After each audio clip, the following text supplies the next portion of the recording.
Hello people, can you help me with this problem? Because right now I'm trying to fix it. It says prepare automatic repair. There's no circle. It's stuck on this.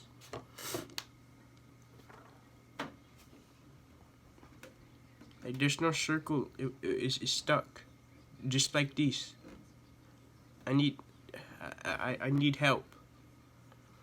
Does someone know how to fix this? Cause I don't know how to fix this. Cause if I try resetting it,